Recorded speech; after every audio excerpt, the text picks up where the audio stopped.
हाँ, देखिए इस वीडियो में पहले तो हम लोग कुछ डाउट आया आप लोगों को, उसको समझने की कोशिश करते हैं।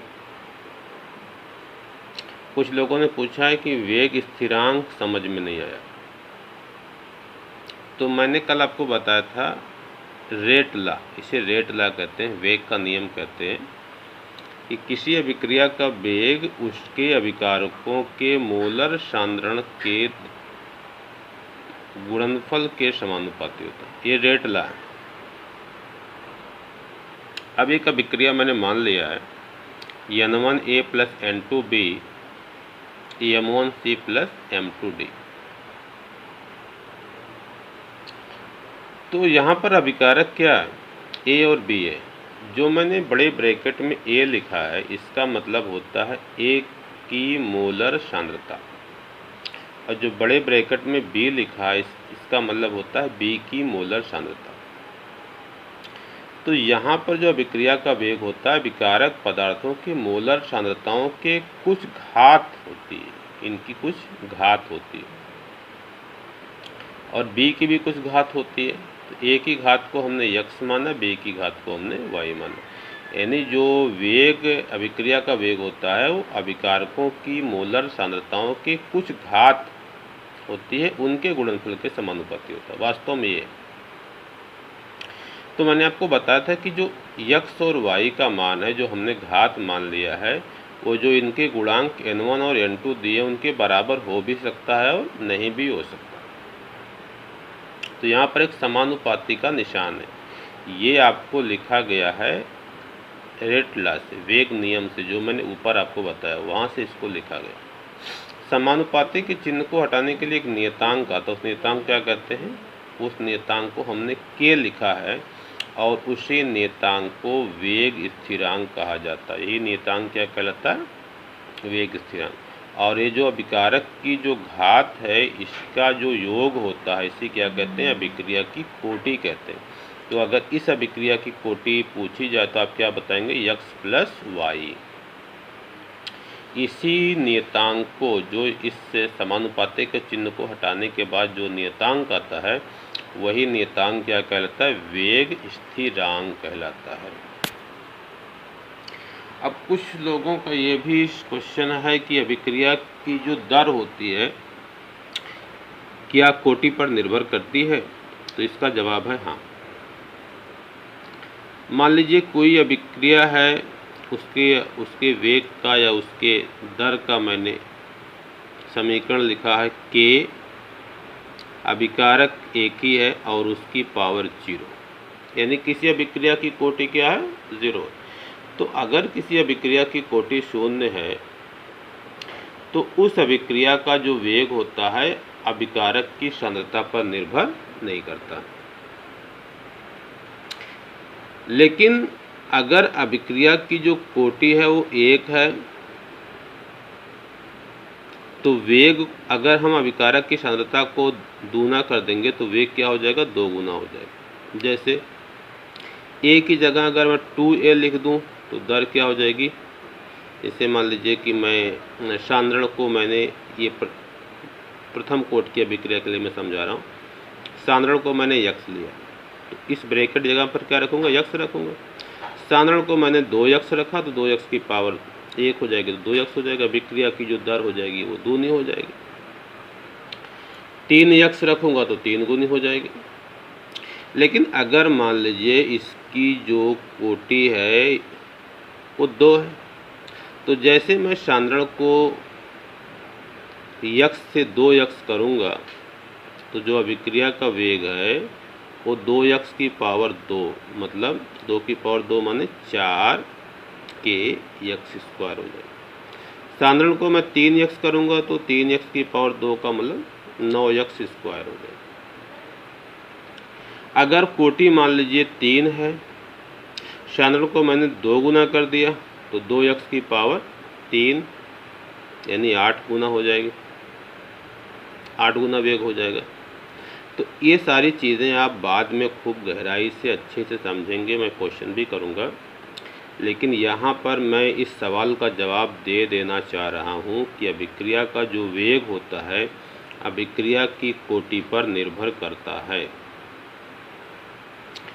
ठीक है,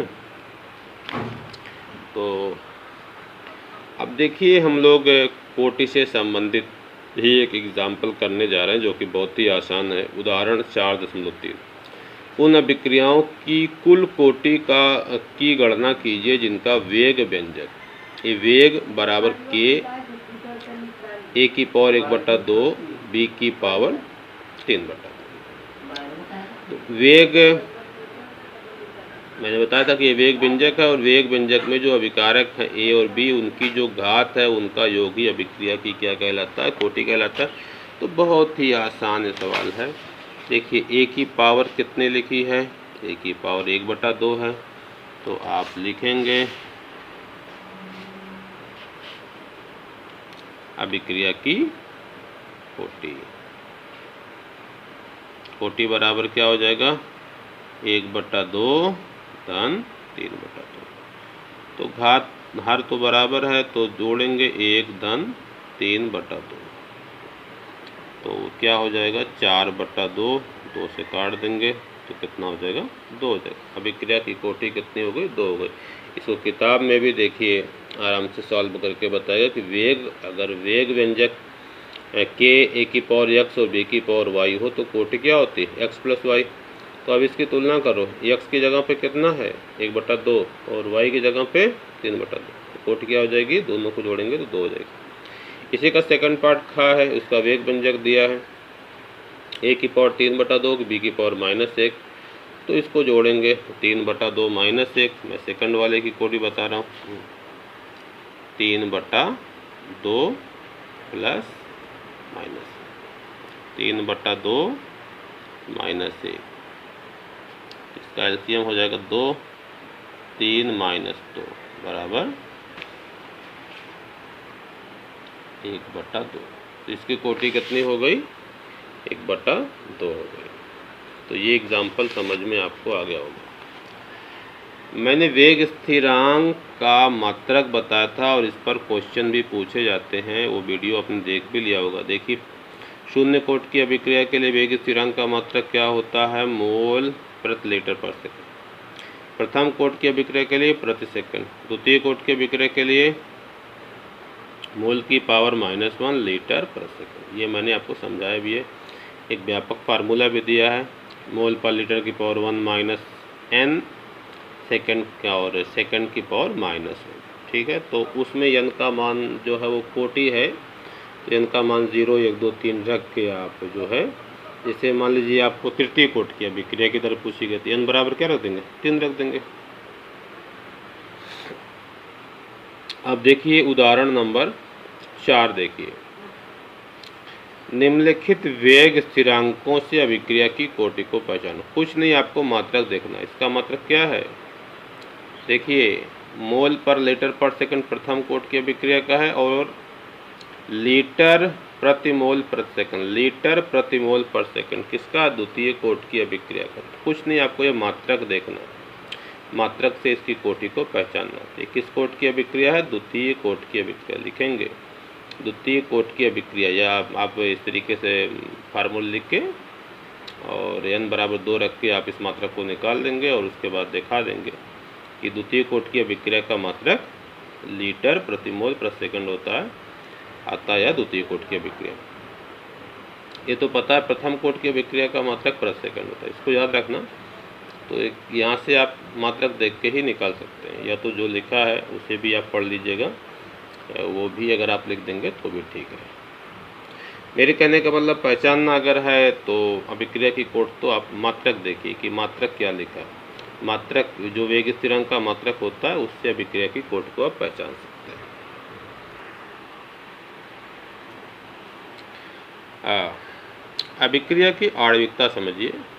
किसी रासायनिक अभिक्रिया में भाग लेने वाले अभिकारक के अणुओं की पूर्ण संख्या को अभिक्रिया की आणविकता कहते हैं। जैसे कोई रिएक्शन हो रही है, तो रिएक्शन जब हम बैलेंस करते हैं तो अगर वो उसके जो ये अणुओं की संख्या वो बटे में ना लिखी हो, पूर्ण संख्या लिखो, मतलब पूर्णांक लिखा हो, तो अभिकारक के जो अणुओं की संख्या होती है उसे क्या कहा जाता है, अभिकारक की अभिक्रिया की आणविकता। जैसे रिएक्शन है एका अणु का विक्रिया, एका अणु का विक्रिया क्या होगी, ऐसी अभिक्रिया जिसमें अभिकारक का एक अणु होगा। अमोनियम नाइट्राइट है, गर्म करोगे नाइट्रोजन और जल बनेगा। इसमें अमोनियम नाइट्राइट से कितने अणु भाग ले रहे हैं, एक अणु। इसकी आणविकता क्या है, एक अणु। दो अणु का विक्रिया क्या है, जिसमें अभिकारक के दो अणु भाग लेते हैं, उसकी आणविकता क्या होती है, दो। जिसमें अभिकारक के तीन अणु भाग लेते हैं, आणविकता क्या होती है, तीन होती है। बात समझ में आ रही नहीं आ रही। तो अभी आणविकता एक, दो और तीन जनरल ही होती है, तीन से ज़्यादा आणविकता नहीं होती है। क्योंकि जैसे मान लीजिए कि आपको पता है कि अभिक्रिया तब होती है जब आपस में अणु आपस में क्या करते हैं, टकराते हैं। तो तीन से ज़्यादा अणु एक साथ टकराएं और एक दूसरे के सभी टच में रहे, ये संभव नहीं। इसलिए अभिक्रिया की अधिकतम आणविकता कितनी हो सकती है, तीन हो सकती है। फिलहाल ये क्वेश्चन आपके लेवल का नहीं है, लेकिन इसको याद रखिएगा। आपसे बहुत ज़्यादा परिभाषा पूछी जा सकती है और कोटि और आणविकता में अंतर भी पूछा जा सकता है, तो भी मैं अगली वीडियो में समझाऊंगा।